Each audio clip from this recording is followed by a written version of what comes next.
shit. Okay, we're on. Hell yeah. There we go. There we go. So hey, what's going on, guys? Well, Not we're much. apparently here to talk about Talking about angel languages. some fucking angels, some spooky angels. Hell yeah. Yes. Yeah. We're here to commune with Ein Sof. We're here to, we're doing the shit. Yes, we are. So, Enochian. Fucking Enochian. Enochian. Fucking Enochian. Fucking Hell Enochian. yeah. There's a lot to say. So, Enochian is a system of angelic communication and occult knowledge that was developed in the 60th century by this dude named John Dee. He was a mathematician, an occultist, an astrologer, a spy. It was Queen Victoria that he worked for, right? Elizabeth. Queen Elizabeth. I keep fucking. Keep fucking Okay, that up. Queen- Elizabeth, the first Queen in her name, Elizabeth. too. Queen Elizabeth. All right. So this dude was like the Giga Chad of Giga Chads, just like King Giga Yeah. Chad. And he met a guy named Edward Kelly. Edward Kelly was a psychic. And Edward Kelly basically walked And up to him alchemist, and apparently. an alchemist. The dudes back in these days were fucking Giga Chads. Yeah, they knew about it all, communing with nature and all that good shit. God, yeah. So fucking basically the pair of them, they work together where Edward Kelly he would have like scrying sessions, and then he would recite what he heard to Edward Kelly, who would record everything. And the so like the word Enochian is derived from this biblical figure named Enoch, who was said to have been taken to heaven and instructed in these divine mysteries. We're going to go into a bit more detail about Enoch later in the Book of Enoch. I know Angst has some takes about the Book of Enoch. I don't actually have any takes on the Book of Enoch itself. Actually, I think that's an entirely different, interesting subject. But I do have takes on how this language came about, for sure. Nice. So, Angst, tell me a little bit. Give me a little bit about the history. Okay, well, a little bit, Jesus. Okay, so it's not gonna be long, but it's definitely gonna be a big timeline.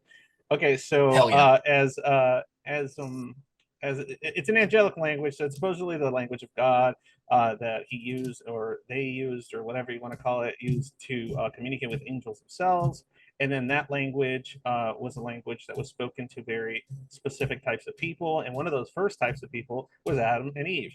And Adam, this was the language that Adam was using when he was talking to the angels, which then spoke to God.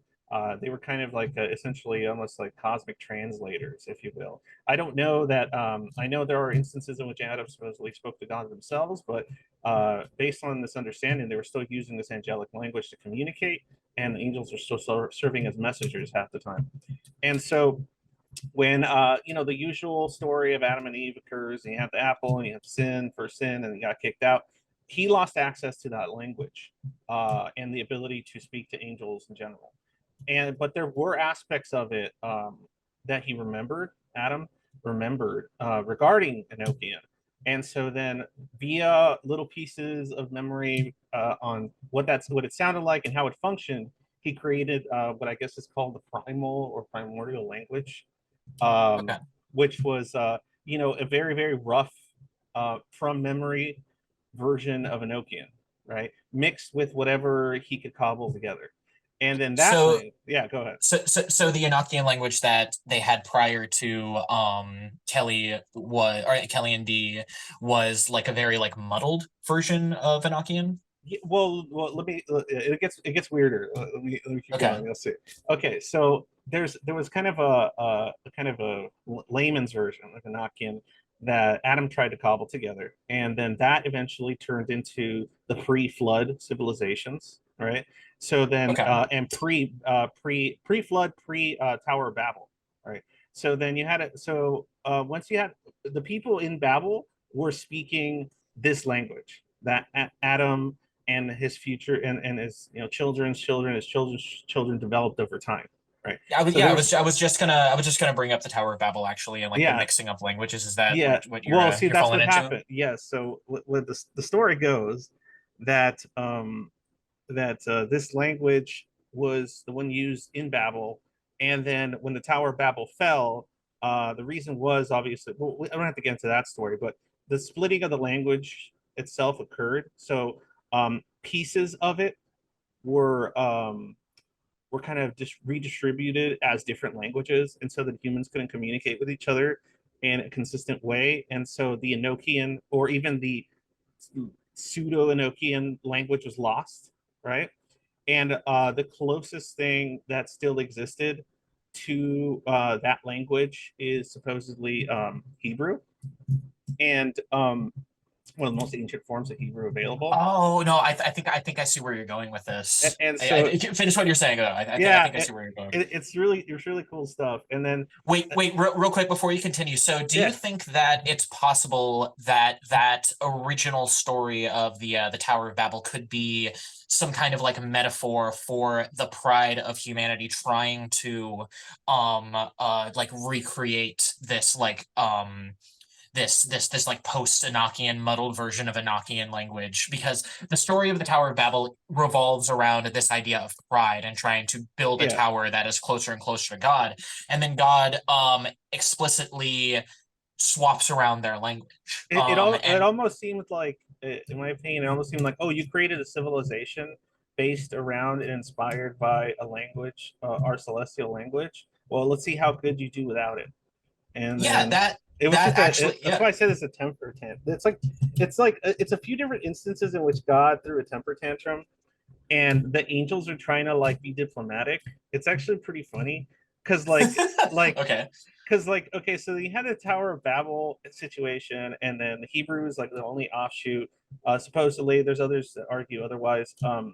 As it, the closest sort of to that primal language or primordial language of man, or whatever you want to call it. And then you had Enoch, right? And with Enoch, you had a situation in which you had a guy that was communicating with angels, that they were basically telling him, we're going to teach you the celestial language. We're going to teach you how it works. You're going to learn it. You're going to be able to communicate with angels. And by being able to do that, you can also enter the kingdom of heaven or the cosmic celestial realm, in which you can commune with God himself and all this sort of stuff, right? But Okay. while Enoch was hanging out with the angels, and he got taken by God, he was often wherever he was. Meanwhile, God decided, hey, you know what, let's open the floodgates. So that's how you had Moses, that's how you had the great deluge. And because what's interesting too is there's people that talk about how Enoch was supposed to try to convince or try to like communicate with the angels to essentially convince God to not destroy everyone, right? Okay. Because the part of the reason God wanted to get rid of everybody is because the whole Nephilim thing, right? So you had Yeah. angels fucking humans, and they are The having giant Watchers. babies, yeah, with giant babies and all this shit and all Hell this yeah. sin and all this good times. But Enoch was supposed to be like our essentially savior from that initial deluge, right? It didn't work out. Okay. So Yeah. it didn't work Yeah. out. Everything got destroyed. Everything got flooded. All knowledge was Whoopsie. lost again. Whoopsie whoops. And Enoch himself was never heard from again. And you could read his story, which is most popular Ethiopian kind of I guess versions of Orthodox Christianity, and that's where, because there are some the Ethiopian specifically still uses the Book of Enoch as canon.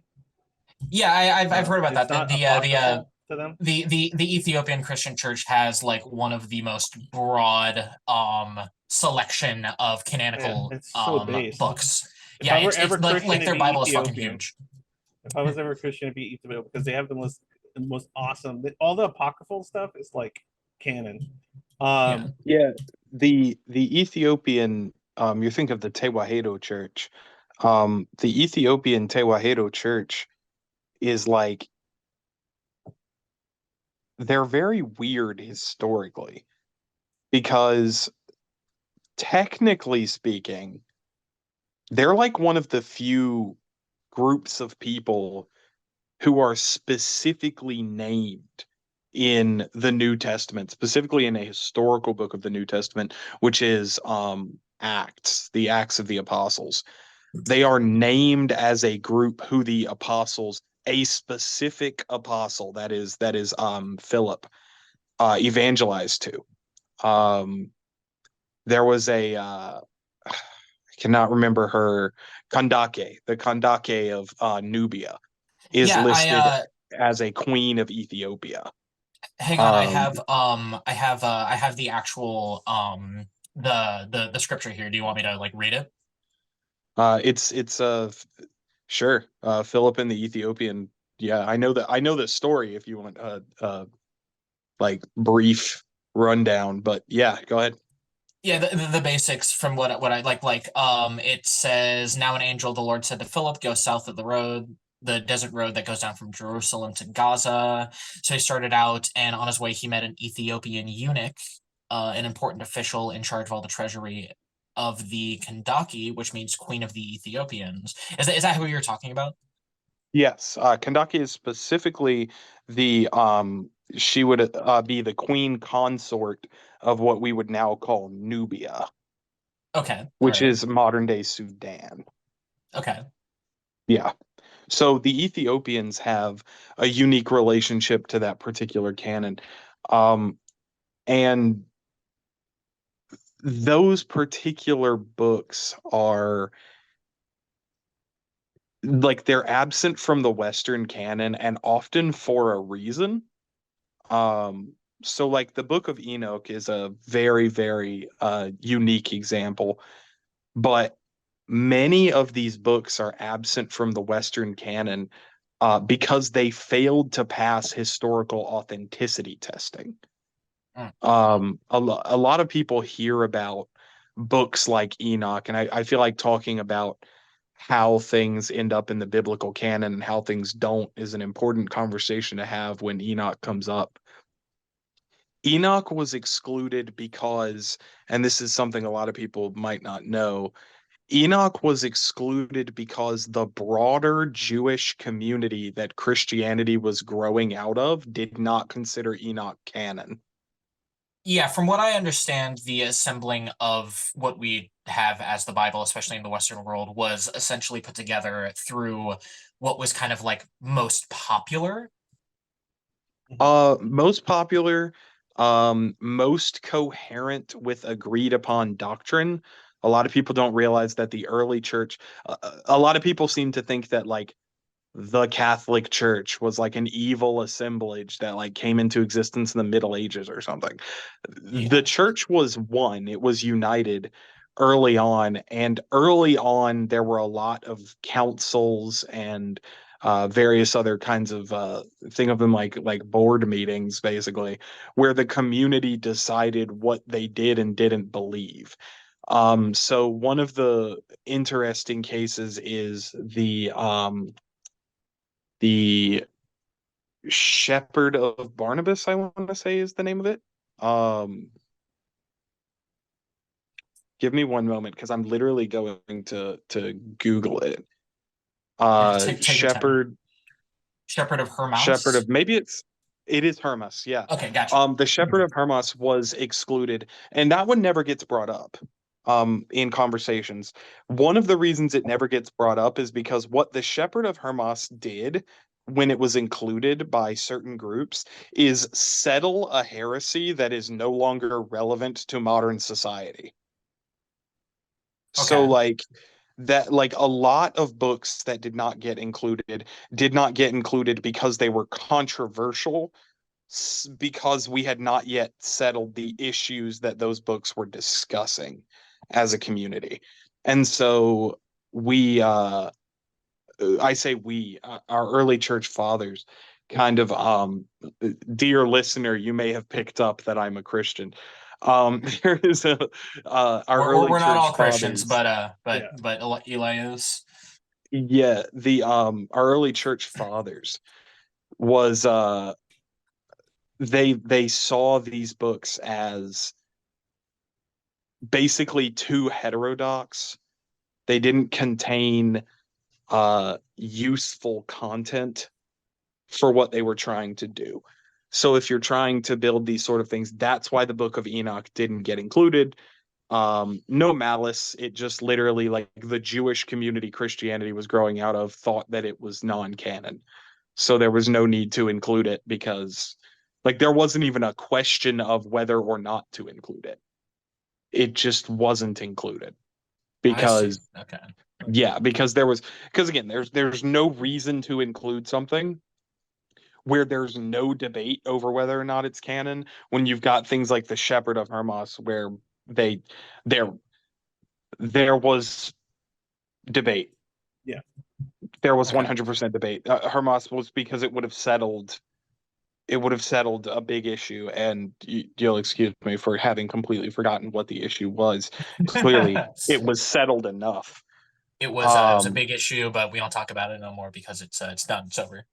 yeah, I'm gonna dig into much it. of That sounds church fun. history is fucking much of church history is we had this really big issue, and then 1,000 years down the line nobody even remembers it because it was so well settled.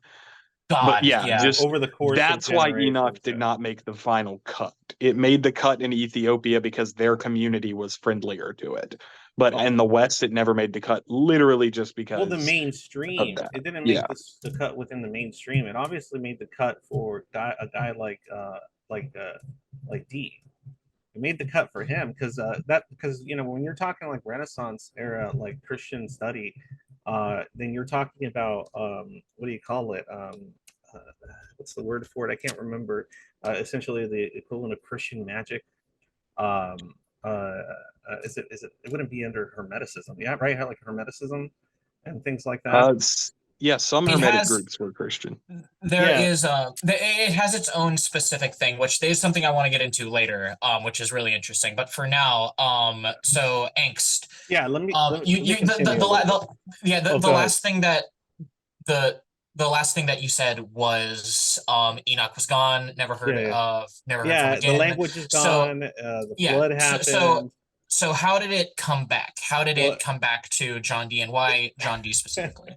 well, John D spent most of his time doing nothing but studying. And being a fucking spy, hell yeah. Yeah, and being a spy. But when he wasn't being a spy, he was basically constantly studying the most esoteric ideas and concepts in relation to the both the canon and non-canon like portions of the Bible to the point where he was essentially heretical to the church because he kept going down routes and rabbit holes that it was like, oh well, we don't really get into that because we already settled that, or the church doesn't really approve of any kind of magic, and even the one that communes with angels, and so on and so on and so forth. So he was doing a lot of things that were very experimental and very controversial on his own, and then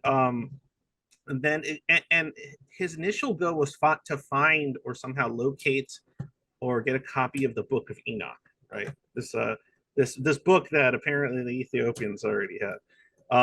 And so he wanted this Book of Enoch, and he found Kelly, and Kelly said, like you mentioned, that he's able to commune, or he has communication with otherworldly things, like he's able to connect with them somehow, and that includes the angelic realm. And so somehow, I don't know the exact details, but Kelly was able to prove this to D, and D was like, "All right, let's go." And so they started their experimentation on cobbling together whatever they did know about, this Book of Enoch and this language of angels and whatever was available, because it's essentially at the time D had the biggest like library of notes and information and access to on any subject related to this, right?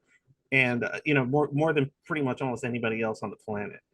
And Yeah, a really big part of what Dee was trying to do, because like remember the Church of England at the time was separating itself from Catholicism. yeah, And so a really big thing that Dee was trying to do, and I'll get more into this later on in the podcast once we get there, but yeah, he was essentially trying to create a new Christian tradition that would like better reconnect with the old Christian tradition. Because like nowadays, how we think about the nowadays when we think about truth, we think about the future, and we think about we're gonna eventually like learn more and we are going to ascend to some greater truth. That's not how they thought about it back in the day. Back in the day, people like John Dee, they thought of us as moving away from something. They thought of the fall in the Garden of Eden as or rather, they thought of the Garden of Eden as total unification with God and total unification with truth. And every day, as we move further and further away from the Garden of Eden, we move further and further away from truth. So a big part of what John Dee was trying to do was he was trying to reconnect with God. He was trying to in many ways bring about the end of days with and bring about the return of Jesus Christ with by setting the stage for this thing, Yeah, which is some yeah. Christian accelerationist. Fucking a Yeah, Christian Posadist. yeah, we use the term immanentizing the eschaton, There you go. which I is like that. That sounds awesome. That sounds fucking sick as hell. So I think one of the other things that we need to talk about as well is when it comes to Dee's relationship to the English Reformation, which the English Reformation was such a unique case on its own, in that you had the Church of England attempting to define its identity. You had, people who wanted to say that the Church of England was essentially Protestant, people who wanted to say the Church of England was essentially Catholic, and so on and so forth. Dee fell on seemingly neither side of this. But interestingly, and this is like one of the things that I think indicates how the church sort of viewed Dee. Dee was loved by Elizabeth, but not because of his knowledge of the church.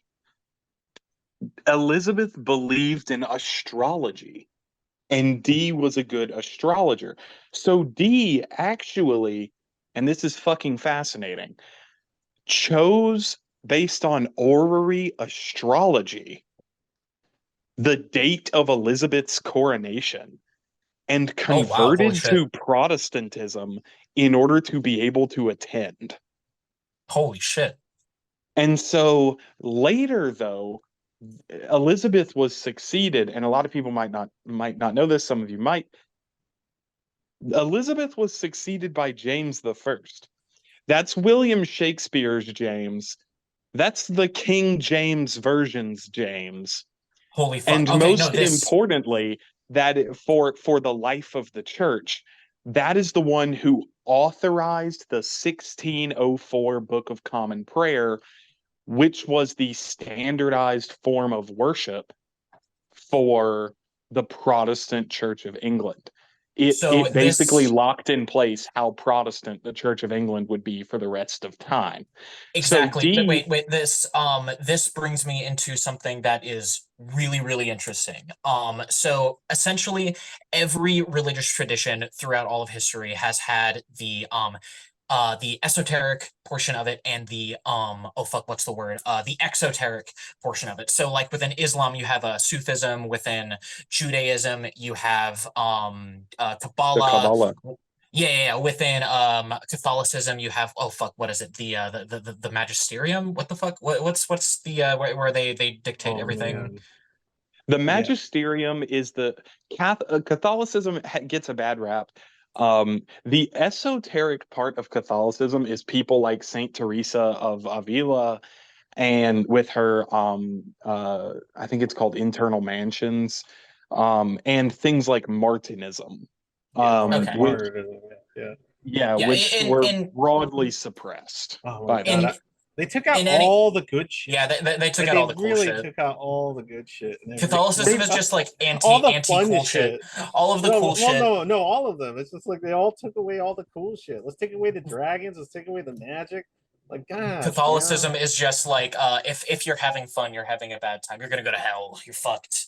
See, and It's sad. that's so not true compared to their contemporaries at the time of D, because the Puritans and Covenanters, fun fact, predecessors of my tradition, but Covenanters outlawed Christmas. Oh No, my no, god. I know they were worse, but what I'm saying is that ultimately all the fun stuff's not canon anymore, and a part of like imagine how fun it would be. Like I would probably be Christian if I could join a church and wear a robe and do cool Enochian magic. Like, Hell yeah.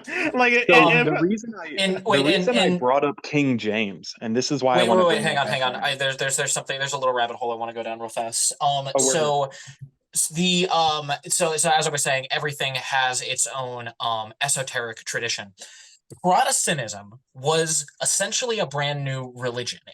It had it, and Edward Kelly was kind of the progenitor of that explicit esoteric tradition that was driving the entirety of Protestantism, which, remember, is the background to one of the most powerful nations on the planet, the United States, right? And remember, Edward Kelly's idea was that we are moving away from the Garden of Eden. We need to go back. We need to bring Jesus back. We need to set the stage for this return of Jesus. And oh shit, hang on. There is okay, so the entirety of American Protestantism is essentially it's like the nut around this like soft gooey center that Edward Kelly built outwards. And one sec, hang on.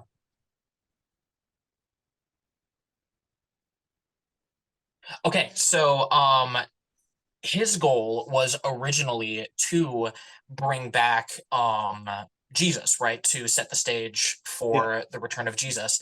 And way later down the line, you have like the Cold War, you have Ronald Reagan, you have all of this shit going down. A lot of the policies that were enacted in that time were explicitly to kind of create Armageddon. There's this quote from Ronald Reagan that says, "For the first time ever, everything is in place for the Battle of Armageddon and the second coming of Christ." He associated Gog and Magog, which is this those are the cities that were gonna go to war with like the holy people within the Book of Revelations. He associated them openly with communist Russia.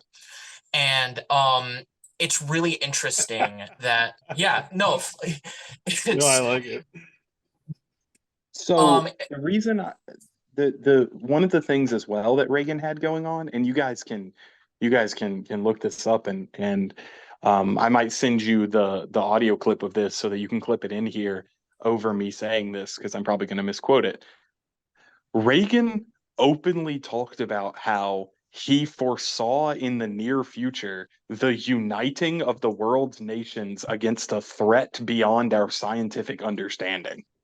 hell Well, yes. I mean that brings us to right now and all this stuff trending at the moment with the U.S. government, all the memes about the U.S. government saying aliens are real. Oh Yeah, shit. like so to touch on the King James thing, Yeah, um, King James was an essential part of the spread of Protestantism. Like, to the point where if you've never heard the name of a single English monarch, you've probably heard King James.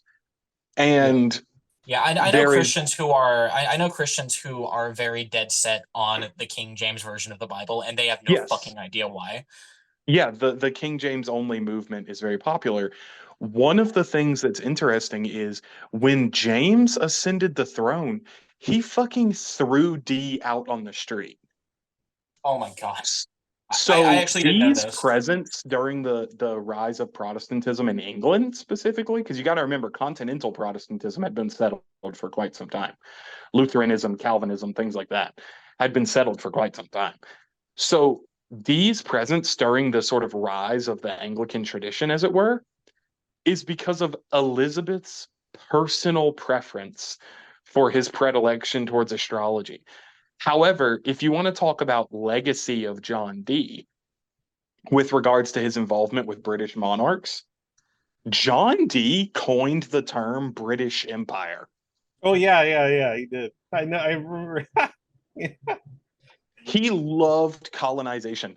They put This his is ass this on is boats to navigate people to the new Yeah, world. yeah. And even after he got there and helped with the founding of what would become British Canada, this yeah, this motherfucker is still could not secure institutional support for the and idea of this colonizing North America. this is exactly, and this is why you should read Empire of Angels, because Empire of Angels is exactly about this. It ties together that idea of John Dee's expansionist ideology and his colonialist ideology with this. He is literally attempting to end the world so Yeah, that he Jesus wants to can come bring back. Yeah. about he wants to bring about revelations. He wants to speed up the process because he Yeah, wants to and return to truth. He wants to return to the source. yeah, and in a weird way, this weird occult system is literally the foundation for um like the United States of America and this weird death cult that is trying to destroy the fucking world. And you can see this today with America's like approach to things like climate change, right? This idea that it's not real, or if it's real, it's God's plan. This is the end of the world. Why are we going to do anything about it? Oh, it's so funny. Um, There's yeah, there's also an interesting relationship between Dee because Dee wasn't doing his angel shit for Elizabeth. He waited on that yeah, and he started doing it later. Okay. Dee yeah. dedicated at least one of his books to Maximilian II, Holy Roman Emperor, Yeah. who would have Okay. been Maximilian II von Habsburg of Austria and Hungary. And if any of you have ever read the full title of the Austrian Emperor, it's fucking insane. It ends with et cetera, et cetera. And so, though it does have the hardest royal title anyone has ever held, which is His Apostolic Majesty, no one Holy will ever fucking beat that. shit. But anyway, so Dee travels around Central Europe as well later in his life after he meets Kelly. Um, they travel around Central Europe, and Dee is trying to convince the people of Central Europe, Bohemia, especially Poland, places like that, that they need to be like they need to get in on this angel shit. Hmm. And the thing is, he can't pull it off because everywhere Dee goes, he's running into the same couple problems. One, people think he's an English spy. Hmm. Well, because Two, he is. yeah, right. I mean, Two, he goes to Bohemia, they think he's an English spy. He goes to Poland, and Poland is so devoutly Catholic that they're like, sure, we can do your angel communication stuff. You just have to prove that the angel told you something that Jesus already said or something that the Pope thinks is okay. Yeah, yeah. Good luck. And so he's like, Dee is like, no, this shit isn't working. Kelly, however, was an alchemist, which nobles in Central Europe fucking loved. Yeah, they wanted that They loved philosopher's stone, alchemists. baby. And Kelly, a lot of people don't know this. Kelly also channeled like angelic communication. Kelly told Dee after they lost basically a contract with the Polish king. Kelly comes to Dee and says, "Hey Dee, um, Archangel Uriel just talked to me and told me that I'm allowed to fuck your wife." Oh, I was waiting for that one. What you just jumped ahead big time, buddy. hell yes. You I jumped Hell ahead on definitely yes. that did one. jump ahead a pretty far way, but Yeah, like well, that was The the now one that ending the of the, that audience was the has ending knowledge the of vaguely relationship, who man. John Dee is, I feel like it's necessary that I also tell them that he definitely wasn't a grifter because he was willing to believe wholeheartedly that his friend got a message from an archangel that said that he could fuck his wife. And he did fuck his wife. And he did, and Hell then a yeah. son was born like 9 months later who Dee swore was legitimately his own. This is so sad. Did Yeah, the well, son? Interesting. Wait, I'm just curious because I actually don't know anything about this. Did that son go on to do anything interesting, or do you think it was just like I the think he just bastard cared son for his of? father's estate, like one of those just Okay, generational wealth European guys that fades into obscurity. okay. Yeah. okay, so just I love that you just jumped straight ahead to the angelic cucking. So well, I mean, they shared wives. So I guess they were just being swingers at that point. Though I'm Yeah. guessing, though I'm guessing, one of I don't know what either wife looked like. But I don't know how good of a trade that was. I guess. And then um, what I find funny though about the relationship is like like you had mentioned their funny antics of they were constantly like at each other's throats trying to figure this shit out. Dee was like making Kelly slave away at this.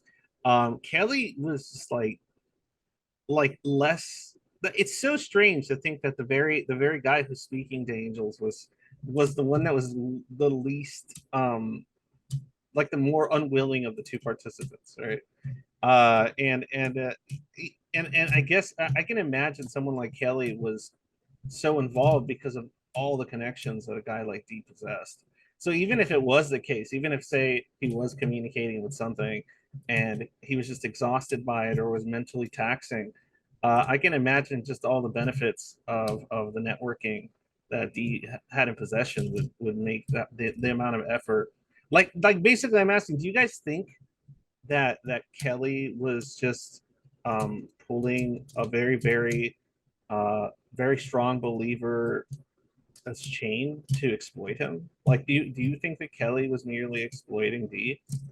I think eventually he was. I think at first maybe not, but I think at some point it got to the point where he was just kind of sick and tired of his bullshit, and he's like, I mean, well, because like obviously the cucking thing was just straight up, What if you what know. if it was? What if it is a requirement and Oh, we're over here sitting here questioning it? That's what's so funny. They had to so okay, become one. let's. So So so I think it's relevant to note that Dee and Kelly had different motives for what they were doing Yeah. because Kelly was the seer and Dee was the operator. So Kelly was there, like, from what I understand of Kelly, I have no reason to believe that Kelly was involved for any reason any deeper than fame, fortune, money, etc. Well, they both wanted Anytime, treasures, though. They were both yeah, asking the angels about treasures. anytime you have a guy in this era where it's like his early life is shrouded in great mystery, it means he was poor. Oh, It means he that didn't makes have any sense. fucking money. Like, and so I don't doubt that Kelly may have been a true believer in some of this, because you also have to think Dee's explicit motivation for communicating with angels was to heal the rifts in Christianity, like to stitch Protestantism, Catholicism, and Orthodoxy back together into one body. That was his explicit goal. So, as much as I am inclined to say maybe Kelly was yanking his chain a little bit on some of this stuff, because I think Kelly was also significantly younger than him. I could be wrong on that, but I think that he was legit about it for at least most of the time. Why do you think? Do you know about how even during that time that the belief that because if you're talking about like Goetian style magic and stuff that you can because it seems like they were following that similar tradition of summoning that was already being done with demons in order to look for treasure and Hmm. shit like that. And it looks like initially Dee and Kelly were trying to do the same thing with angels, and because they were trying to. I find it funny that there's stories about how they were trying to um, get the angels to talk to them about treasure and where it's hidden, and how the angels were more interested with the more knowledge-based celestial questions type stuff, and yeah, and and they that were does kind of lead that does yeah. kind of lead lend credence to it because I mean that's kind of the most realistic depiction I can imagine of actual human beings communing with angels, is people just sitting around saying, give me money, give me money, give me money. And then Yeah, the they were angel's just like, asking for no. real base shit, and Kelly was trying to, like, they were asking for resources, and Kelly would commune that information to the angels, and then he would get back that the angels weren't really interested, like they were kind of ignoring that shit, or they would bait. There's situations where they would bait Dee and Kelly into thinking, oh yeah, we're gonna tell you about these treasures in this book of Enoch you guys want, and then they just kept baiting them into that in order to give them what they believed was more important. Yeah, and if like if they were just trying to like pull a grift and like create something that was just bullshit so they could, I don't know, gain fame, then like honestly, I feel like creating a system that gives you money would be more. More people would look at you if you said, "Oh, do this, and you'll get like a billion fucking gazillion dollars." Also, Um, if they were just in it for the money, Kelly could have kept doing what he was doing before, Yeah, because what he was doing before was traveling around the Holy Roman Empire turning lead into gold. oh, yeah. really? Wow. Yeah, he allegedly people saw Kelly turn lead into gold multiple times. Holy shit! I've never even heard of this. The Goddamn. and So, he's like, so, so, what's the point? That's not going to bring us closer to God. Like, Yeah, he's, because like so Kelly, yeah, exactly. Actually, fucking exactly. Like that is a reason to believe that Kelly wasn't grifting. He actually thought this shit could like heal Christendom it's or whatever. interesting. It's so all right. interesting. So let's talk about the system a little bit. Let's talk about how they did it. How let's you, dear listener, now you too can learn how to speak to angels. How what it would generally, what is the ritual that one would do? Let's say right now that I wanted to do like, I wanted to go talk to an angel. So this is where I do have some degree of specialized knowledge.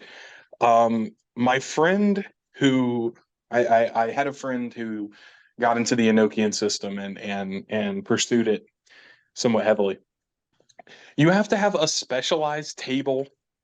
You have to have specialized things to add to this table, specialized oil, specialized carving, specialized all of this very sensitive equipment, which you then have to basically tune with certain prayers and processes and things such as that. There are special rings you have to wear, and all of this to get the angels to appear as colored light in a mirror. Okay. Um, Now, according to my friend who did it at the time, the angels are actually the inverse color to what D wrote, but the after image they leave in your eye is the correct color. Oh, that's So, really like, fucking interesting. yeah, so like as a good example, if you look at a green light for too long, the little pulsing light it leaves behind in your eye will be red. Mm. And so you do this ritual and you have to use D's Enochian language. I think it's important that we did have that discussion about it's called the Adamic language, by the way, is the pre-Babel language. Thank you. You could have interrupted me. Enochian, yeah, no, you're good. Enochian claims to be the Adamic language whose closest descendant is Hebrew. Now, you know, even though I'm very inclined to believe basically anything vaguely spooky, I do feel the need to cut away here, little jump cut, and point out that Enochian's grammar and conjugation and sentence structure is near identical to English and shares quite literally no commonalities with Hebrew, which almost leads you to believe that the guy who made it spoke English and had never read Hebrew. Um, I mean, I don't know. I kind of refuse to believe that John Dee had never read Hebrew before. Yeah, I was about uh, to say that it sounds like it's the guy spoke multiple languages. I Yeah, doubt but I Hebrew think was he not one only of them. spoke Greek and Latin and English, I don't know. And Yeah, I would have to look possibly, into it. possibly, Maybe. yeah, maybe. because that's like, you know, I'll check right here. He was Welsh ethnically. Um, yeah, he just would have spoke Greek and Latin and English. But regardless, he would not have spoken Hebrew. But it is important to note that at this time, speaking Hebrew was not something people outside of very specialized realms like biblical translators and so on would ever do. So, like, both because of rampant anti-Semitism and because it was such specialized knowledge.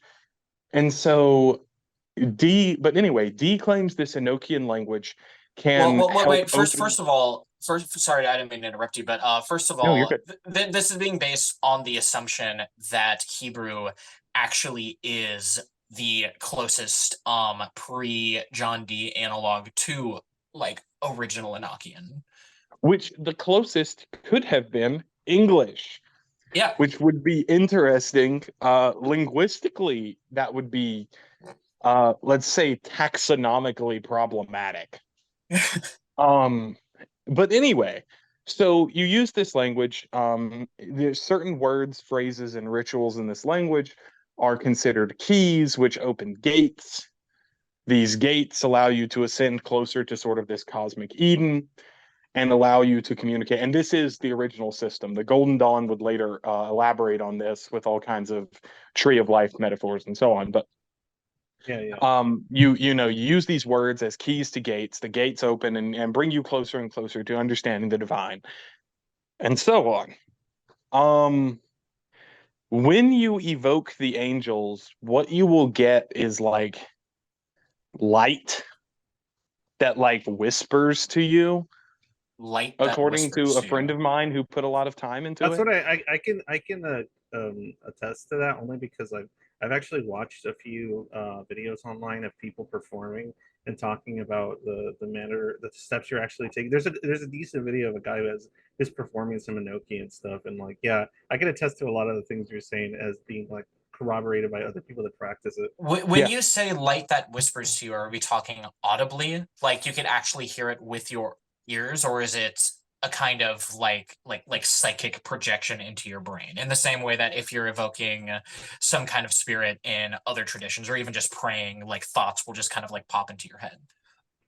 I think it's worthy of note that it is frequently described as babbling or whispering, which is not a sound that is easy to make in your head. Yeah, So, okay, fair enough. yeah. Now, the other thing that I would say is saying, is it, are you hearing it or is it being projected into your head is kind of a non-distinction in this sort of realm because of the only way that you can say like something was outside of your head or what have you is if there was another human witness who also heard it. Yeah, So yeah, fair. yeah, like a good example being that when Saul of Tarsus, later Paul, was blinded, everyone in his convoy heard the everyone in his convoy heard the sound of God like talking to him, Yeah, it's but not corroboration, everyone evidence saw the via light. corroboration. Yeah. Yeah. So if Kelly was able to see them, because that's another thing that a lot of people don't know, is that Kelly's role would later become a very, very important one in sort of this history of occultism, because the idea of using especially virgin young men as like living ritual tools became very prominent. Young Would male seers how would became an they essential ritual tool. so people is and this is something that came after D and Kelly. It's common in the Goetic tradition. I don't know if it came after D and Kelly, but the using a young man who is a seer as a ritual tool, as a scryer, is something that's common. And so it leads me to believe, based on Dee's reports and his use of Kelly, that Dee didn't see this stuff. Okay. No, Kelly yeah, did. yeah. So wait, so just so I understand correctly. So like first you get your magic twink, and then you get your magic Precisely. table. Yeah, exactly. And where do you go from there? I mean, the ritual instructions are very easy to find. I don't have them memorized, obviously, because I didn't practice the system, but Yeah, fair enough. magic twink, magic table. There's a mirror on the Magic magic oils, table. magic mirrors. Yeah. There's a mirror on the magic table, and the magic twink can see the blinking lights that whisper the secrets of God to you And they're on the super, table. super difficult secrets because, I mean, there was an entire incredibly complicated mathematical system that they set in place in order to translate the whispers and babbles into something coherent, right? That was kind of the point of like the very complex system of translation that that essentially D was constantly working on based on whatever Kelly was providing him. Yeah, Because and that's the a tablet. Enochian What was a language, tablet? The Enochian tablets or the I don't linguistic? even remember. Because remember the angels gave D and Kelly access to this tablet that's supposed to be the same tablet that they gave Enoch in order to translate and understand the angelic or celestial language. And so this same tablet that Enoch had received that allowed him to do his whole deal is what they were given instead of the book of Enoch that they were initially wanting to get. The angels provided this like whole system of language that they then spent most of their time trying to piece together letter by letter, sound by sound, symbol by symbol. It was so complicated and insane. Like I know that I watched somebody that talked about like the mathematical composition of such a system and trying to create it. It was because it's all what is that stuff that was really popular back then too? Cryptography. Yeah, cryptography. Yeah, Yeah. so complicated cryptography wise that like the idea that Kelly and I think Kelly had the strongest hand in it, would put together this very elaborate system that they both were ripping their heads over trying to figure out as like all man-made is kind of another piece of evidence as to why people believe that there's something more to this than just two men exploiting or being crazy. And I find that really interesting because like there's just so many ways to like you said, Chase. There's so many ways to get what you want if all it is fame, power, and fortune. That it's kind of insane the extremes these two went to essentially be shunned and constantly isolated by like other countries and people that they were attempting to get resources from. That's Yeah, kind of why I give them validity, and honestly. not even just that, but the line that they selected was one of relative obscurity. It was one like I mean there is a bunch of just like the magical system itself is so inaccessible for your average Joe, and Yeah, it's so it's yeah. nuts. It's nuts. It could I mean he was a reputable dude. You literally he could have just said, okay, go out, go get yourself a twig, carve a special little thing and chant a little thing in a cave at midnight Yeah, if on he was the just gonna hour make of shit up, Saturn. yeah. He Yeah. could have had a much simpler system than this. This thing almost feels, because of how complicated mathematically, cryptography wise, and everything else it is, in order to even construct it and put together the language properly, and the amount of effort, time, and sweat and pain that they suffered trying to do this, like that for me gives it like some credibility as to its otherworldly possibilities because I Yeah, mean I it's I just mean, with most things that I have found when it comes to anything spiritual or anything otherworldly, there's always this layer of mystery to it. There's always there's always some reason not to believe fully, but I you could also argue that that faith is an essential part of magic, and it's an essential part of religion in general. Yeah. Yeah, so like when it comes to this, and honestly, there are very few magical systems or religions where faith is not an essential part of it. Well, but that's what's so funny. This system doesn't seem to rely on faith. It seems to rely on a very, very complicated set of rules, ideas, and concepts that have to be properly put together and set in place and done at the right times in the right places to like it seems very mechanical, right? It doesn't it seems to be almost like gears that are being set and put into motion and not so much on reliance on just like a more vague faith, right? Because if it was just faith that was required, then you wouldn't need all this. You wouldn't need the angelic language in order to access the gates, which then access this, which then access that. You would just have to have faith. And In order obviously to, faith well, no, isn't good enough. but by that I mean, I mean you have to believe that it works in order to actually Oh, pursue something like this. yeah, okay, I see what you mean. Like I just find it interesting that we propose like in modern religions, we oftentimes propose faith over ritual now. And it seems like ritual seems like the harder route. Yeah, that's something that you see a lot within Protestantism.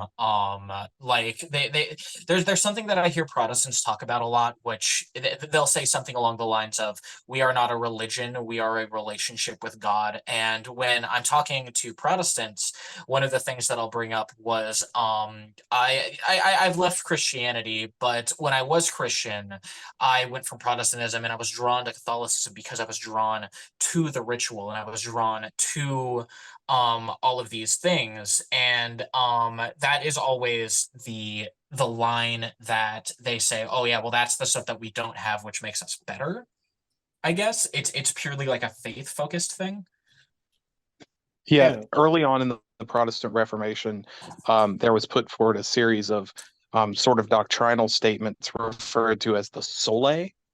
And one Like of those, sole fide, sole gratia, and yes, like, yeah, sola fide. Sola fide is by faith alone, and yeah. was a very important concept for early reformers, and forms kind of the backbone of Protestantism. One of the things, though, when you're talking about the rituals being cut, is actually a different thing from the relationship to the by faith alone concept, which is one called Soli Deo Gloria, Okay, which what does soli is deo gloria translate into? to God alone the glory. Okay. And it's the idea that you should pay no reverence or anything of that sort to anything besides God. And so this was accompanied by the anti-clerical reforms motivated by the concept of solus Christus, through Christ alone, which was a sort of theological doctrine, um, wherein they believed that the only mediator that one needed was Christ. So one could oppose organized bodies of clerics and so on. All of these led to the elimination of ritual, which was done from a strictly theological perspective. This was not sort of a frivolous action. This was not taken lightly. This was a very, very, very, very important uh, sort of backbone of the way that they were coming to understand the faith I might be at the shit time. posting, but to me it sounds like they got lazy. Well, and Oh, there's also some cultural stuff. I mean, I don't know if you guys have ever been to a Catholic mass before, but it's like heavily ritual based, right? So yeah. there could be like a level of we want to distance ourselves from everything Catholic, and that could include the ritual aspects to it. Well, I can definitely confirm for you that the idea of distancing from something just because it's Catholic is actually pretty common. Yeah. Um, in my own tradition, we have what, in my opinion, is a big problem, um, with people are hesitant to do anything that looks too Catholic. And in so doing, they basically abandon all of the esoteric parts of the religion entirely, all of the traditional Yeah. parts of the religion entirely. Throwing out the baby with the bathwater, essentially, Exactly. which is unfortunate, in my opinion. And Um, so, yeah. But in all right. That honestly, I mean, is that's the basis of Enochian. I think we got it. The backbone of it. What do you guys think? I think we got most of it. There's a lot of detail in there, but yeah, sure. Why Yeah. are we yeah, done? Do you have to go? Um, because I would no, love but to talk about the unhinged, like now that we've laid out like what we're talking about, I would love to make some unhinged theories with you oh guys. yeah, no. That's what I meant. Oh, Like word, okay. Oh, we got the basics down. Let's like get into the crazy shit. oh yeah, I'm down. Perfect. Who wants to So, start? Hell yeah, um, let's go. Let's go. crazy shit number one. My friend who worked with Enochian for the longest time maintains to this very day that the things that you are talking to are not angels. And this Hmm. person is not religious, so that's not the perspective they're coming at it with. They just truly believe that there is no way that the thing you are talking to is an angel because they said it was so like not correct. Not So correct some in kind what of way? like yeah, like Like factually, or like in tune with Abrahamic it faiths. was uncanny in ways that angels in the text are not. Wait, but the angels in the text are pretty uncanny. They are, but they're uncanny in particular ways. Okay. So like, the you got your many eyes, many wings, Yeah. eternally singing deal Yeah. going on. Biblically accurate angel thing. Yeah. Yeah, which is such a grift, by the way. Yeah, it really is. Like there are in fact angels in the text who like just look like some dude. To the point where they are routinely mistaken for just some dude. Yeah, wasn't that the whole Um, thing where Abraham? It was literally just like three dudes that showed up. yeah, just like three dudes, and Abraham had no reason to suspect he was dealing with anything other than just three dudes. So, That that Enochian creatures that you talk to, I have friends who have dealt with them who are like, this is not an angel. This is something else. John D has created a system in which you can talk to some cursed creatures. that is I genuinely mean, fucking terrifying, I considering love it. that it's in many ways the backbone for America. Yeah, we're just getting into like some weird That's we dark are American mythos. Like it's so good. Yeah. I mean, that's why you get like stories about like what are those conspiracies about? I don't know much about it, but my buddy was telling me about like the secret Catholic worship of some kind of spider god or something. Like, That's the it. So secret a Catholic lot of worship of a those spider god. a I lot of love those that like shit. the Catholics have this secret thing going on, or that's here, or there's the records of fucking everything are in the Vatican archives and so on. A lot of those are anti-Catholic myths that were originally perpetrated by some pretty heinous groups in the United States. Oh, okay. Yeah, of Yeah, course. Yeah, there's a lot of I those. wish it were the spider god. Sounds Now, awesome. that'd be cool as fuck. Hell yeah. the spider yeah, the That spider does god sound thing is some way cooler than like anti-immigrant racism. Yeah, yeah, Like, yeah, yeah. that does sound some like some fucking Jack chick shit though. That like oh they're all it's like the whole thing where oh Islams Muslims they worship a moon god. That's why they have the But moon on there. yeah, yeah, and they're God, in that it. fucking dude. And they follow the control of the jinn. I've seen that kind of shit where they use their own stories in order to kind of discredit. Like, but So that's the thing though. I was gonna ask you though, Elijah, was that like every single time I hear a story, it reminds me of like anytime anyone communicates with anything that isn't like the canonical way to communicate with things, be they ghosts, be they aliens, or angels inside mirrors. There's always people saying that that thing is a malevolent, evil, demonic entity. that, like, I mean, how many groups out there believe that extraterrestrials are not extraterrestrials, they're demons? Ghosts aren't really spirits, they're actually demons tricking you into thinking that they're the departed souls of others.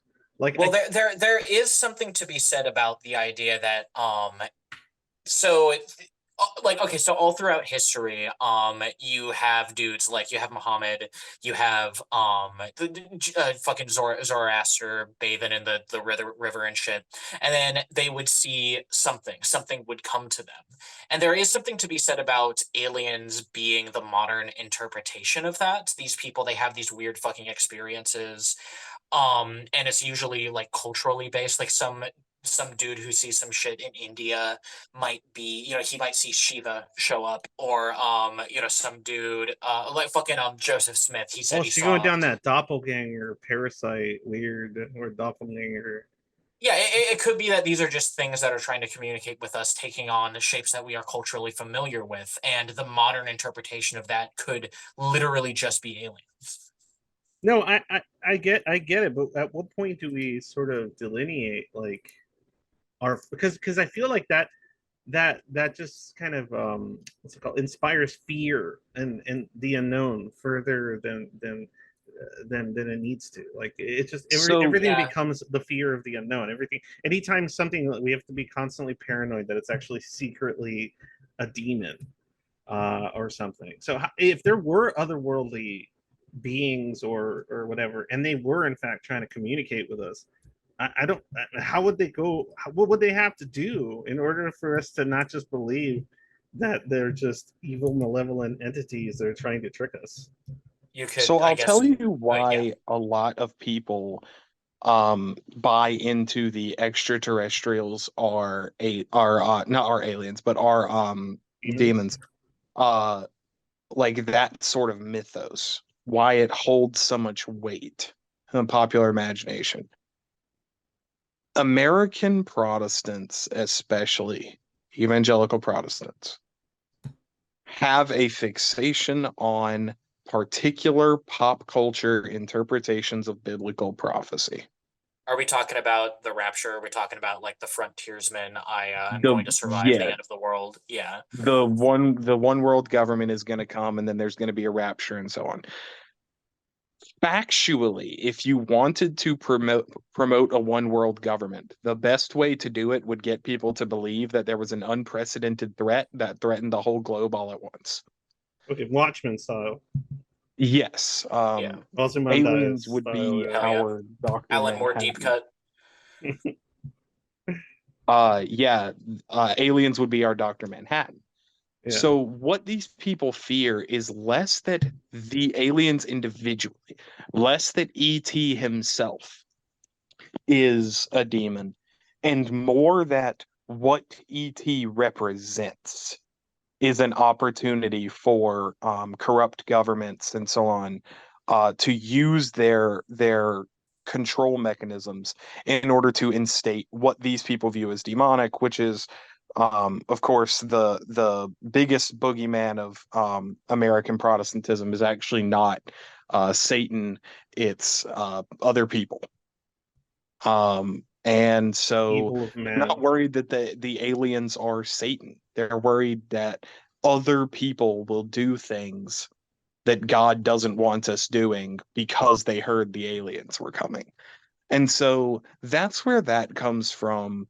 And honestly, when you think about it, and this is like kind of a repeated Eli soapbox, kind of when you hear about it, we have to have compassion on these people because they actually believe this. Yeah, yeah, like that it. like no shit, Yeah, like no shit talking, no like condescension there. Like these people genuinely believe that like the government's going to tell you there are aliens, and if you believe them, then you have you like will taken the mark of literally the be beast or some tormented. shit. Yeah, you will literally be tormented for all eternity. Yeah. So Like there's. that's Yeah. high stakes. And that's where that it's demons thing comes from, which does not answer Angst's question about what would we have to do for them to Yeah, like that's what I. believe Yeah, like, this. it doesn't at all. Like, what would it require, right? Like, because this is what's really amusing is, if were Jesus Christ to make his return or something, And let's just say even if he did, come from the fucking sky glowing and shit with a booming voice traveling across the planet or some shit. Most Americans would absolutely like call him a demon. Well, I'm just saying, like, it would just be like, oh, it's gonna either be that's the extraterrestrials trying to trick us into thinking there are cultural figures, and that's not the real Jesus. That's the Antichrist. That's a demon. That's the government projecting an image across the sky, Yeah, or the blue one beam. world, Blue Beam, Hell yeah. Project Blue Beam. Like, it just that's what makes me laugh about these kind of things. Like, at what point do you just go fuck it and explore? And question and explore and fuck around with things you're not supposed to, because if you don't, you're just going to be sitting there with your dick in your hand, just always afraid of every little fucking thing that I pops will up that is say unknown or strange. I will say that as an ex-Christian, my foray into the occult has always been incredibly spotty.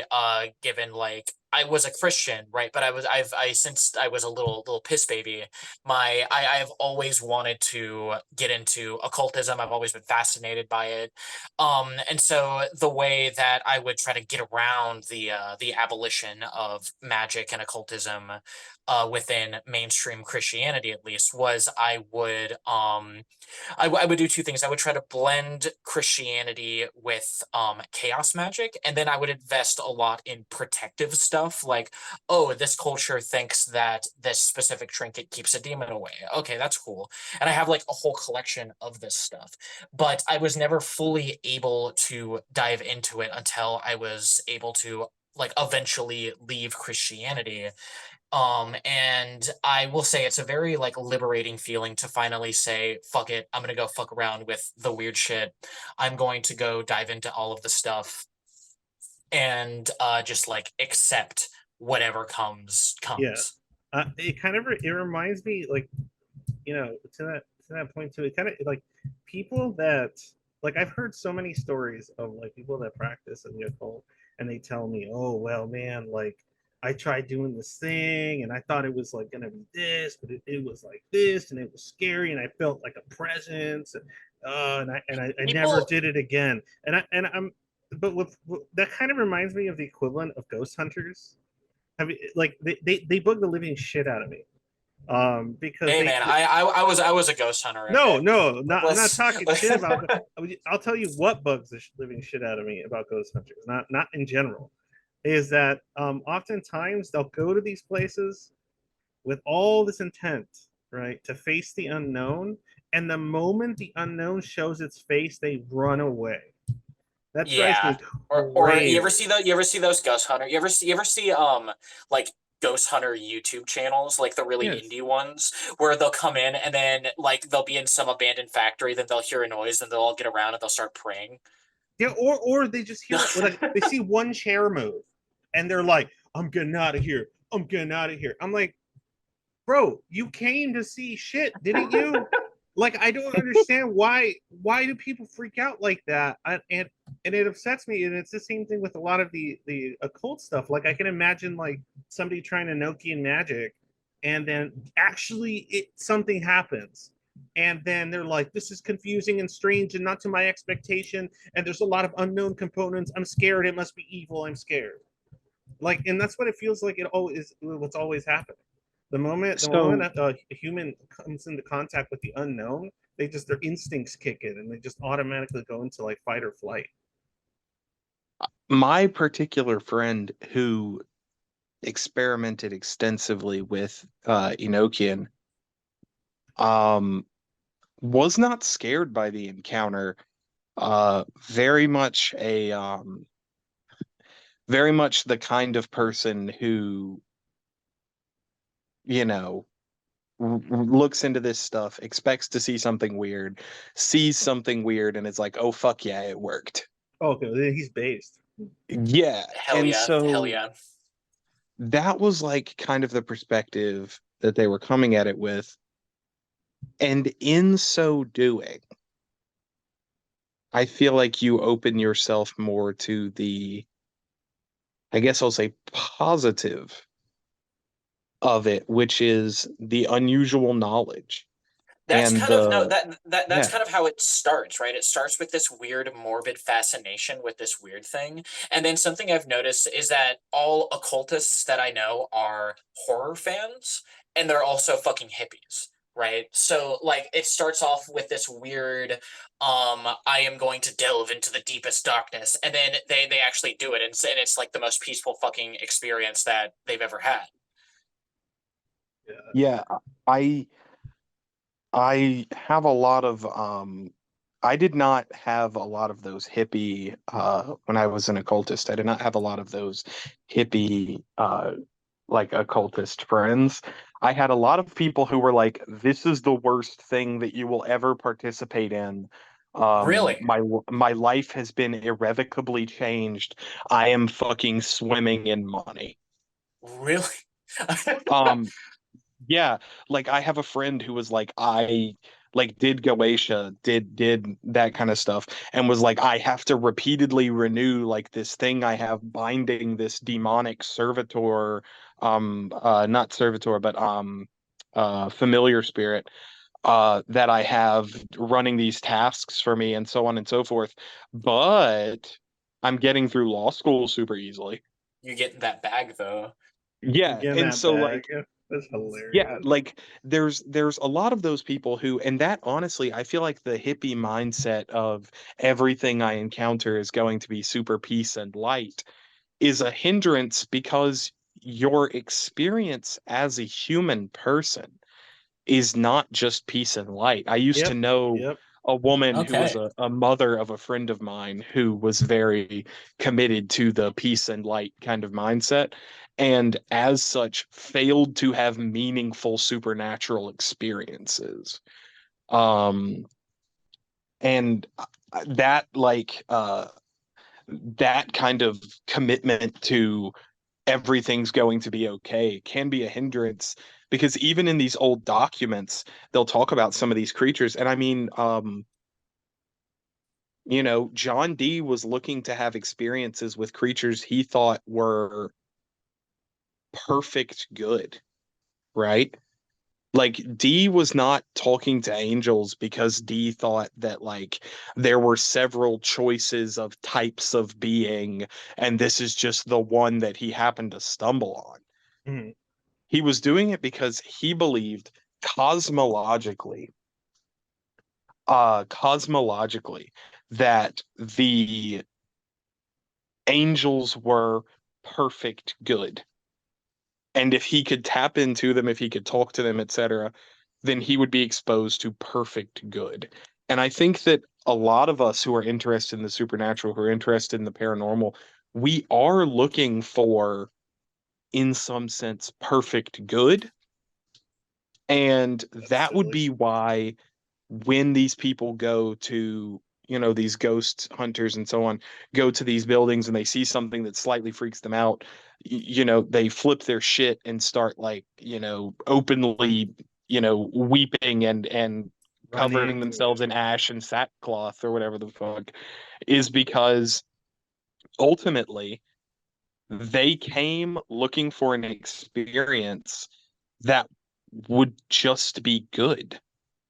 And That's then when they silly. got there, they were faced with the complexities of a world that doesn't owe you Shit.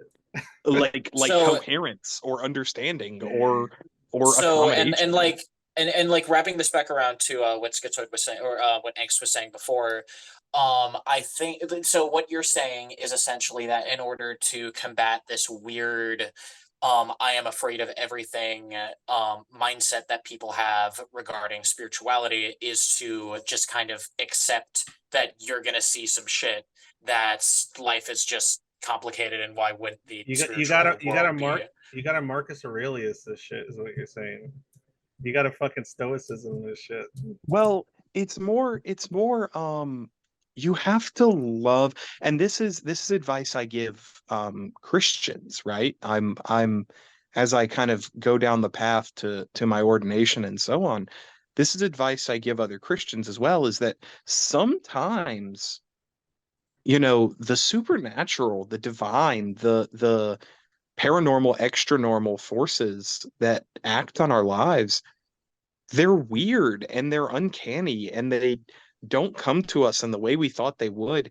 Dee and Kelly set out across Europe to heal the great divides of their time, and they ended up being remembered as like weird wizards who worked for the British Crown. Weird Like it, swinging wizards, spies. yeah, Hell yeah. like there Wizard is cucks. no Yeah, wizard. exactly. There is not a way to do I'll call it supernatural work that doesn't result in you eventually encountering things you can't manifest away or things you can't um I guess I don't know how to explain what I'm thinking here, I but think I know what you're things saying. that will not comply with your understanding of what this whole thing was supposed to go like. You Yeah, will find things that shock you and frighten you, and Dee and Kelly did, and they yeah, put an and they extensive amount bitched of work out. into understanding it, They bit and they kind of did bitch out. they bitched out when they got told that you had to swap wives, and then everyone got butthurt and they bitched out. Maybe swap like that's what I'm saying. Like what if one of the things is there's this guy that it's an offshoot, but it's really amusing. And I think it's worth mentioning is that one of the things this guy really I like a lot online that talks about this sort of subjects, esoterica. He's like awesome. Oh, Esoterica fucks. Esoterica, he's so Yeah, cool. he one thing he said that I thought was really great in his own piece on the matter was how we should really be thinking, or we should be kind of like keeping in mind the fucking queens that were the fucking wives of these guys. Because like, imagine being the wife of these two fucking these two fucking guys. God. Like you're fucking serving their coffee and you're watching them with their rituals and they're going bananas and fucking celebrating shit that doesn't make any sense to you. Meanwhile, they're fucking probably neglecting all sorts of fucking husbandly things and like Get out of Oh here. I'm yeah, talking to I'm talking to angels. Can you get the fuck out of here, get the please? fuck out of my room. I'm talking to angels. Yeah, exactly. one of the things that I think is worth remembering here is one of the things I think is worth remembering here is that Dee and Kelly could traipse around the Holy Roman Empire trying to convince monarchs that they could talk to angels because someone else was doing their dishes. Like, Yeah, I would Wait, have what? hated yeah. to be John No, Dee's that's wife. what he's saying. Like, All No, the no, they hang on, wouldn't hang have. on. I'm Yeah. gonna have to ask you to elaborate on that. What are you talking about? yeah, so John Dee had a wife. Yeah. Kelly had a wife. That means that all of the tasks that you and I, because we talk about Enochian not being magic for the common people, of course it wasn't. I can't make a fucking highly carved, oiled up table, etc. I got rent due. Yeah, yeah. But Dee and Kelly had wives who were doing all of this work for them. And They they had had royal access. sponsors who were Yeah. giving them free fucking money. And so they were able to do this stuff, which again, like I cautiously choose to believe was probably legit, even though I have my skepticisms. They get all these resources, and of course, it seems insane to us because we don't have like the royal treasury to help us make like a table out of gold or And, something. yeah, and I don't think I'm married, and I don't have I have a wife that barely puts up with me for these projects that I work on. And she's very tolerant. I'm just kidding, but I'm saying if I started telling her, the kids can wait, cancel all your plans for the family on the weekend. I need to converse with angels, like I gotta go like lock myself in the cupboard for like 3 moons. with my scrying And stone, and like unless I'm well to do, that's probably part of the reason the wives put up with it is because they probably had access to money and resources, and they could, they kept them maybe materially sound and safe. And maybe that's why they were more motivated to put up with this bullshit, along with religious yeah, back in the they couldn't exactly like marriage. just get a divorce. Yeah, You yeah, kind of had but to put like up with it. but it's just so funny. And then like the fact that they like what blows my mind is how did they convince the wives to do the wife swap thing? Like like I'm just wondering, like because the only way I can imagine it is that the wives believed in their husband's work, I right? mean, I Like mean, to that degree that they actually believed it. Because I can't imagine, because that's incredibly heretical, right? That's not something you do. Is I mean, wife swap? Kelly convinced Dee, so why couldn't they convinced their Yeah, but wives? those are the but I'm just imagining because they're willing to go these lengths because of their belief or whatever, or at least by that point in the case of D, right? He Mhm. this is not something he wanted to do, and he still did it because of his like just faith in his work, and ultimately it was the undoing of it. But I'm just wondering why. I'm surprised the wives didn't like report them or like I think there's a thing you're missing here. Maybe they were just really horny. I don't think no, because if they were no, because it can't be that they're just really horny. Because if they were just really horny, they could have probably gone to a brothel or something. Like they could have gone somewhere and had the coin to keep it quiet, and so it just that's what makes me wonder. I'm like are these are do angels really need you to fuck each other's wives, or is it just like you said, some other entity just fucking trolling them? Like, because like I would I would go so far as to be willing to say, um, I doubt that I would wives were like so incredibly voluptuous that Kelly wanted so badly to lay with Dee's wife. imagine it isn't an angel. Imagine it's not a demon or some evil spirit. It's just a secret third thing. Fucking cosmic Like, internet shit poster. yeah, like it's a spirit with its own, thoughts and motivations and so on, It that just just has its own deal going on. yeah, just having a fucking blast, just fucking with these guys. I always Yeah, find and that so amusing. it can Honestly, teach them. that's where I'm at. That's where I'm thinking it was, honestly. Yeah, That's what I've thought for since my friend did the practice, was that these fucking uh these fucking like dudes uh went out of their way to do this system. This system has, and one of you mentioned this, an incredible degree of mathematical complexity that it's would have been nuts, incredibly difficult to forge. nuts, nuts. They And would have to so have created a system of cryptography for like they would have to have the answer before they produce the very system. Like it's so crazy if they wanted to actually like just make this shit up. Yeah, go ahead. Sorry. like the initial, like the intuitive answer there is they didn't make it up. Now, the method of communication that these quote unquote angels would be using would also be unprecedented in the entire Abrahamic tradition, Jewish, Christian, Islamic, fucking Yeah, Yazidi, like fucking any of them. The yeah, God does not communicate in math. yeah. That's like he's pretty fond of like Well. broad Hang on. sweeping. What about within Kabbalah? Kabbalah has some mathematical aspects to it, if I am remembering It correctly. does, it does, but not like Dee and Kelly. Because Dee and Kelly, I don't even know, man. Like it's you're talking about a message from God, which is because Kabbalah, one of the things with Kabbalah is that Jews, of course, or I should say Jewish people have a like much stronger relationship to the unaltered text than other sorts of traditions do.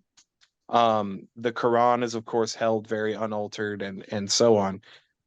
So they're able to do that kind of mathematic stuff, but God isn't sending you prophetic revelation based on the placement of numbers and letters and so Well, what if that's a requirement to basically opening up the zip file?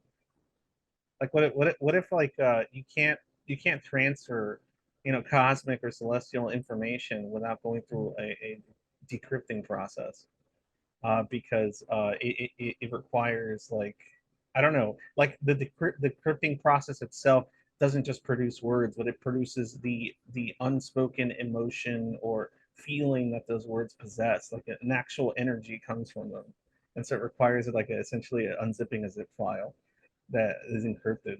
Like I just find it that interesting, like that numbers. I mean, what else would you use to decrypt something, right?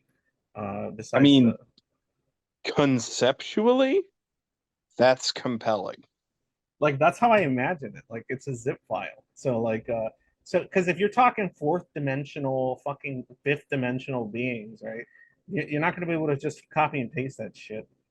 And then if it extends beyond language and it has to be like essentially a feeling, a almost like a psychic It would be it would be manifestation. it would be more than a feeling. It would be the More essence than a of things.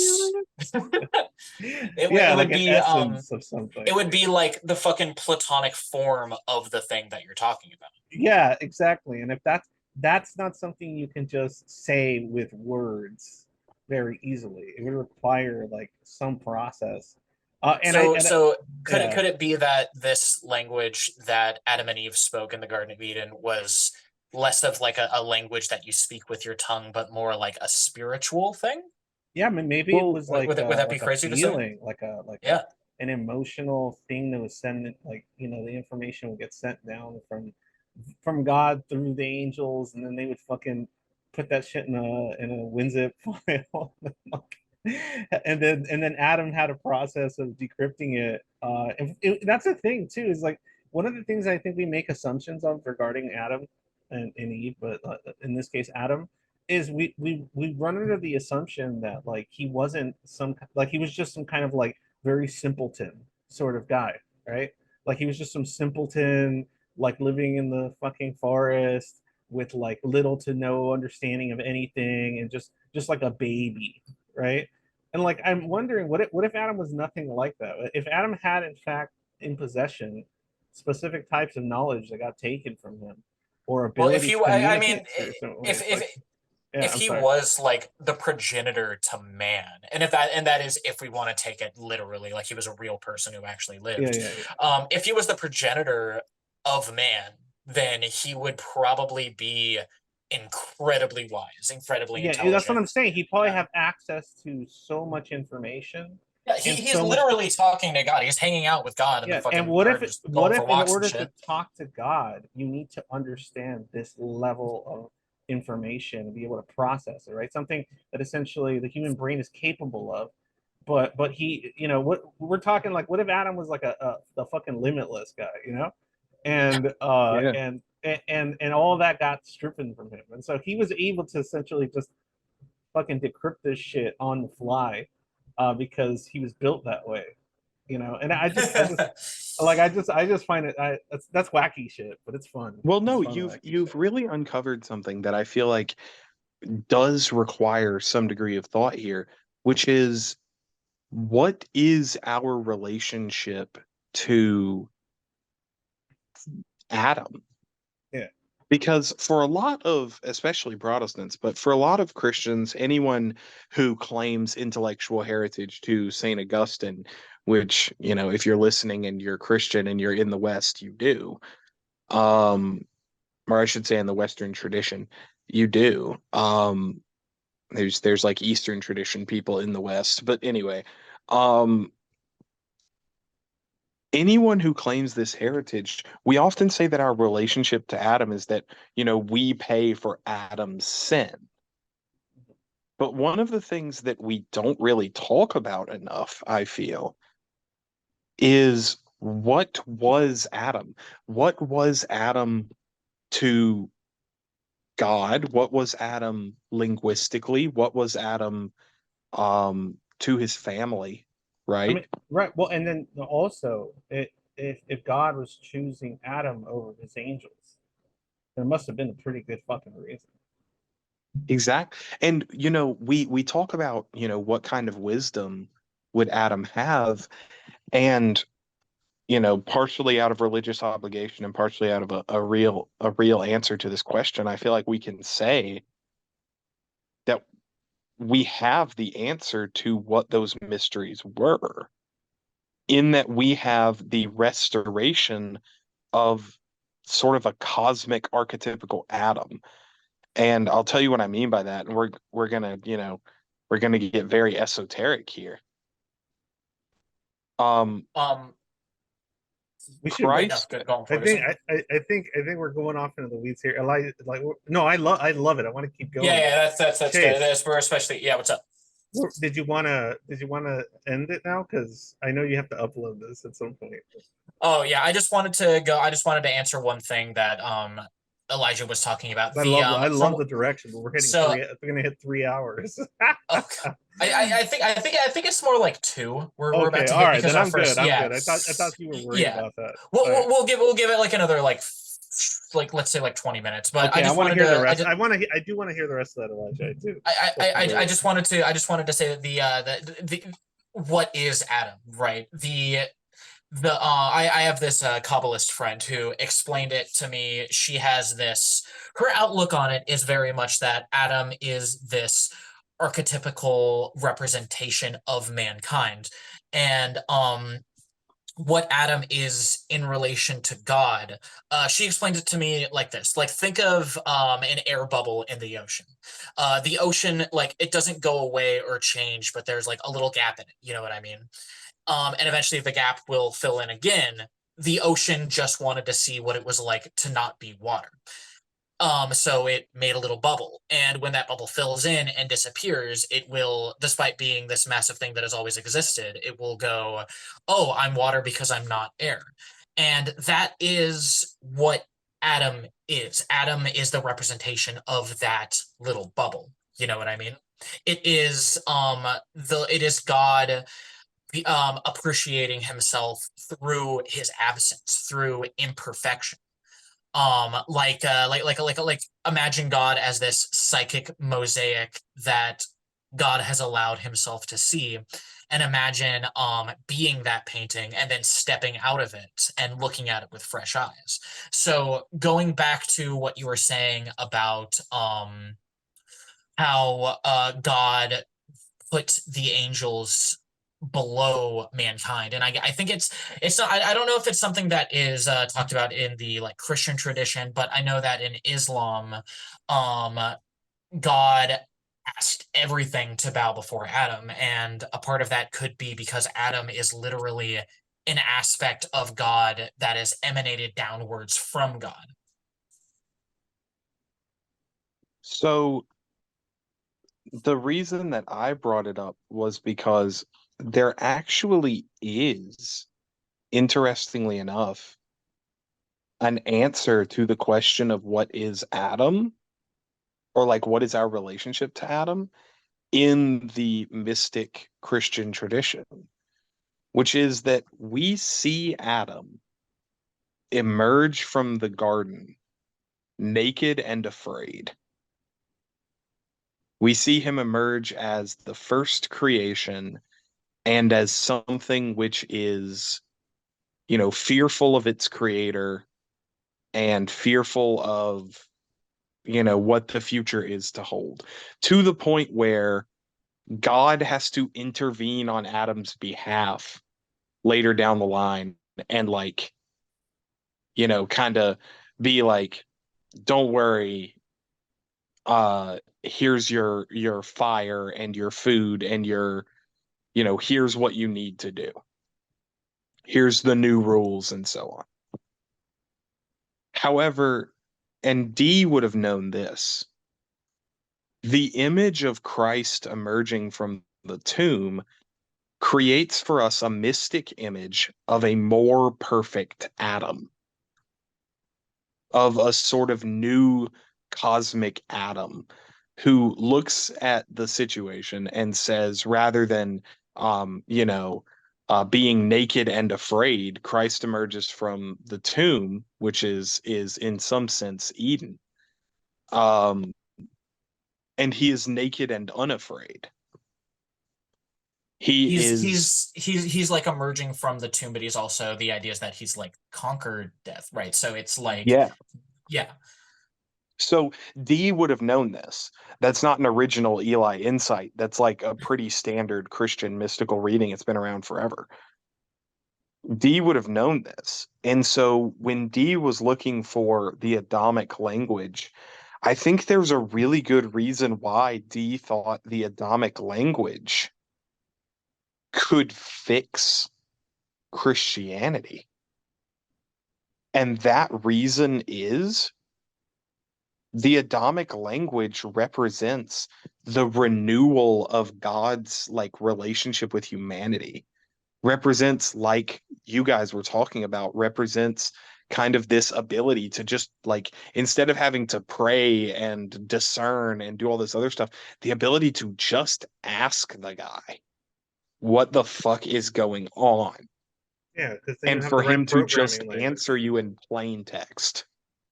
the right I mean, yeah, programming. it was literally about bringing Jesus back so that we could reunify with him. It's Yeah. that's amusing.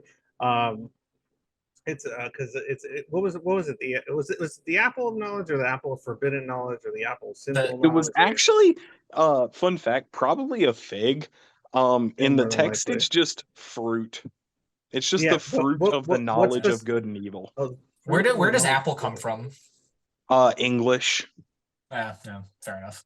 No, I'm just because trying to think that just because yeah, the apple or the fig possessed knowledge doesn't mean it was all the knowledge, right? Like I'm just wondering if there's certain types of What knowledge that Adam might have Well, possessed. well, wasn't isn't there like a Jewish idea of it, or like a translation? I'm not very well educated on this, so pardon me if I'm you're saying good. something that's not true.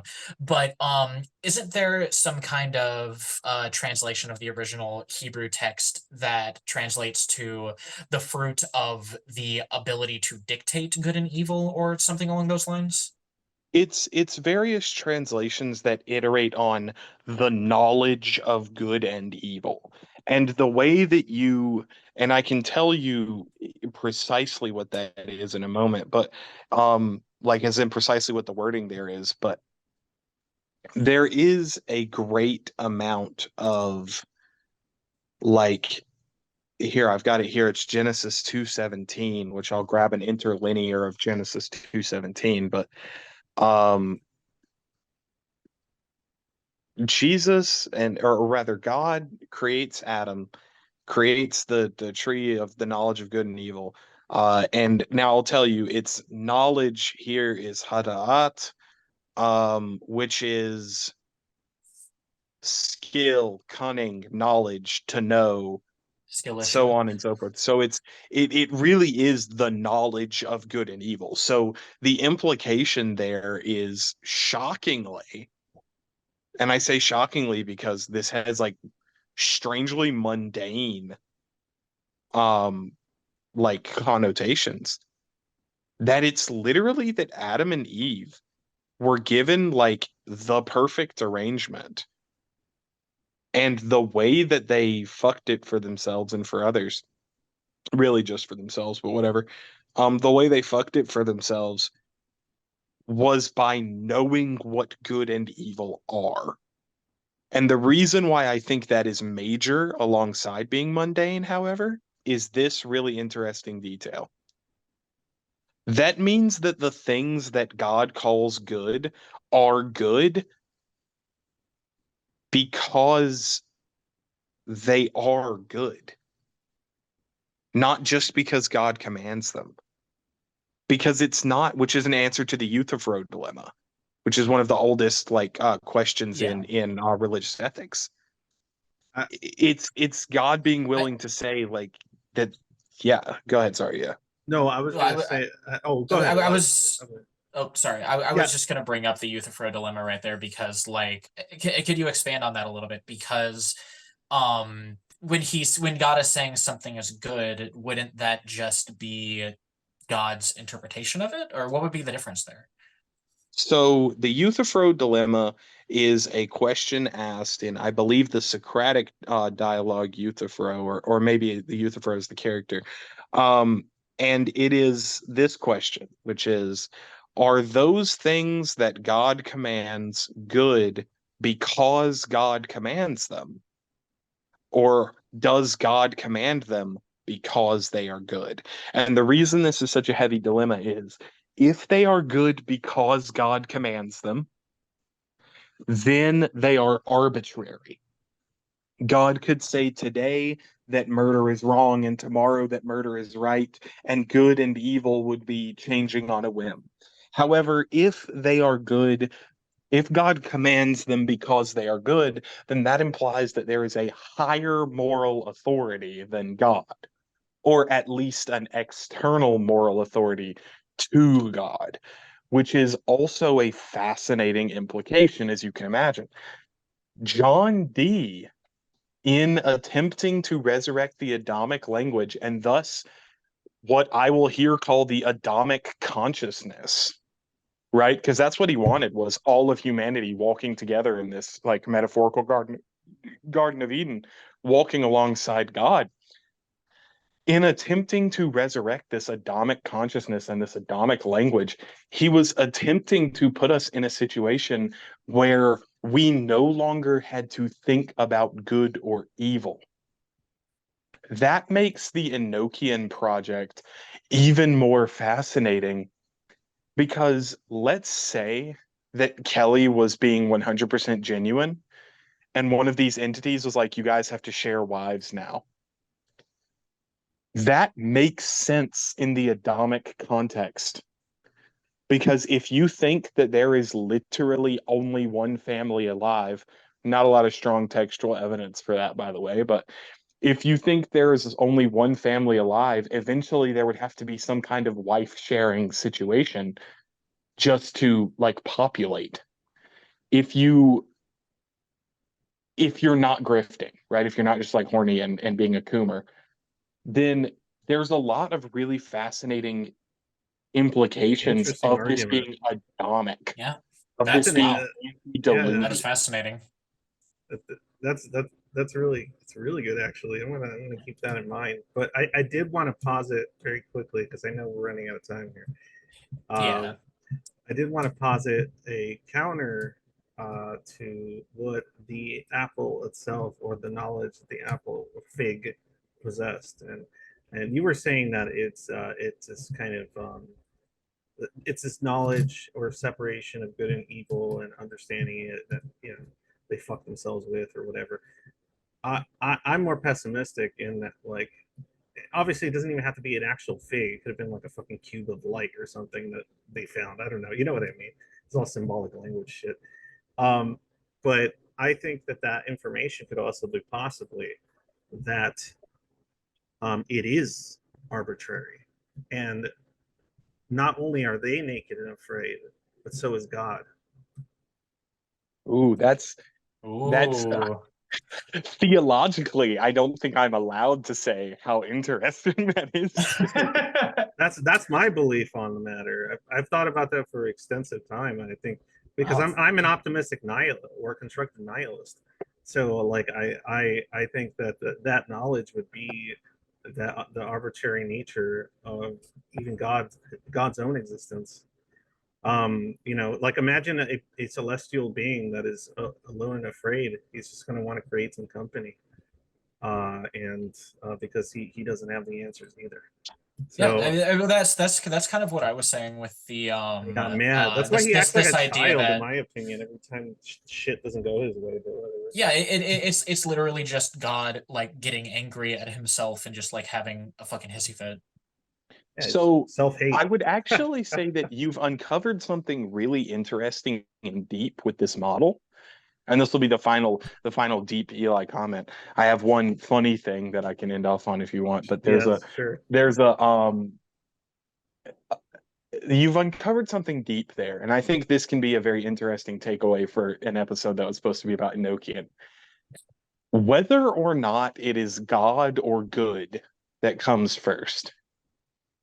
John Dee's project was an attempt to return to the original creation. The thing that like all humanity had in the original creation was community, which means if God made man strictly for communion with himself, then that means that what Dee and Kelly were trying to do was they were looking at 1600s Europe, you know, the fires of the Reformation and of splits in Christendom and crusades and all kinds of other craziness that had gone on. And they were saying, how can we go back to peaceful community? Return And I to think that monkey. that is so powerful. Return to Eden. Return to monkey. Return to monkey. monkey. The funny thing, and this is the last thing I have. The funny thing, and we might be able to do an episode on this at some point, since we talked about the fruit of the knowledge of good and evil. There are quite a few sects of Christianity that interpret that as being Eve having sex with a snake. Hell yes. That is Okay, called that- serpent seed doctrine. It has been used to Serpent prop up seed a lot of doctrine. heinous, Ooh. like a lot of really heinous racist theories. But then some people also believe it's just like not a racist thing. It's just like literally like some people are descended from the serpent. Serpent We- seed oh, no. doctrine Oh is no, a Harry really Potter. weird Harry Potter's explanation. real. We're okay. No, we're definitely gonna Slytherin. have to do an episode. We're definitely gonna have to do Slytherin. an episode on that eventually The because there's so Slytherin are much I real. want to ask about that. But we are running out of time here. We're going on. Yeah. You're a wizard, Adam. Well, it would be you're a wizard Kane, actually.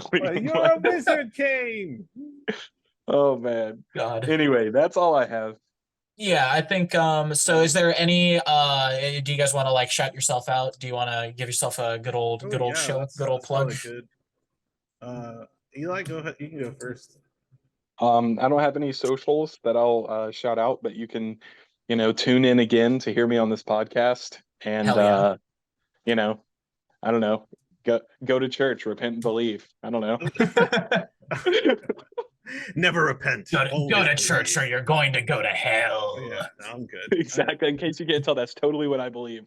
That's all right. But no, catch me next time on this podcast. Wink. Sounds good. All right, and tune in next time, super fans. And for me, it's just check out the Schizoid Angst YouTube channel. I do streams under the same name. If you're a schizoid or a neurodivergent person, trust me, you might be interested in the stuff I cover on my own channel. And yeah, keep listening to this, and we'll get into more silly shit, and it'll be fun. I like that all three of us have very, very different perspectives on a variety of things. Hell yeah. So that's what actually makes it interesting. But go ahead, Chase, take it away.